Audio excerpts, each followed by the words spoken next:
kular hakan ikasni. Bangan tray hok yaki kamjong. Hop do.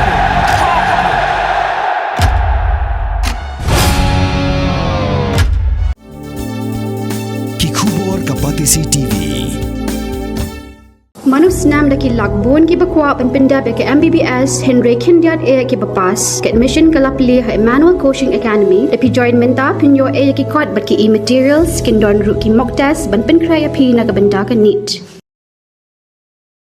Nakabenta ka jing jing kipat ba, bat banlat nakanono ka jing bas niyo ha Surok, Shillong Dawki. Deputy Commissioner, ubade Chairman, jang District Disaster Management Authority, ulakan tu ya baru akinong junga kay pertai. Bat kipat ba nonglet nangwan, kibat tungu banlet sa Dawki. Pakin Kiar banyak nak Surok Shillong Pynursla Dawki. Haduk benda pemenapat ba dah kemoipat. Namar ka jing ma ka baam, naka Jingtwa Khyndew, ka jing hap ki mau, baka jing kang Surok, namar ka jing sna ya ka Surok, kabadang beteng haduk manta. Nakabenta ka jing singan, laay jingmut ya baru, kibalit jinglen, pakin penan kami ya ka Surok, Shillong Jawai amlaram Dawki. Kabak hamsingan, panpoy sa Dawki, pat siya kiwaypat, kichaka jingokay, kiba marjan. Lakan turu ikipat ba, pakin but renti ikijing batha, berpermi di borsen charge nang, bat kipulit penyat kali. Papanpet bahay kajing ajing tip sa pang kajinglong jingman, kasun beneng, baka jinglong jingman jang Surok, syuaban sedang kajing Ïaid lenti. Kabak ham kong san kalong, ban husiar bah balik jinglet, kamtam, hagi por juslam, papanpet tip mardor, syakin nong tayo bekerke, takabap phone hau number, iway ar.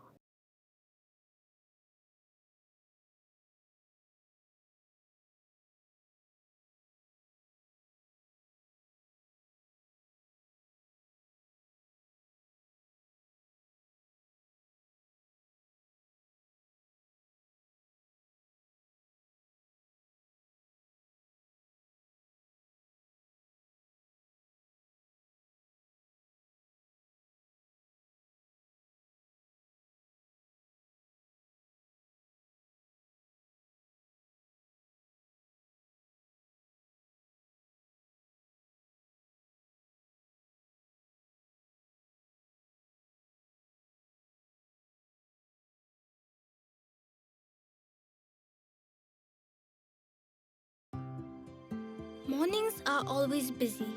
Everything feels fast. I hear mom shouting and I'm trying not to be late. Outside, Shillong is already awake. Cars move slowly, horns are loud. It feels like everyone is in a hurry. Then the STEMS bus comes in, bright and yellow, always on time. The caretaker waves and I feel okay. Inside, we laugh and sing. We share snacks. We help each other with homework. It feels nice. My parents know I'm safe through the STEMS app on Mom's phone. Because this bus isn't just a ride. It takes us to school with friends and a little bit of hope. This is STEMS, our ride, our future.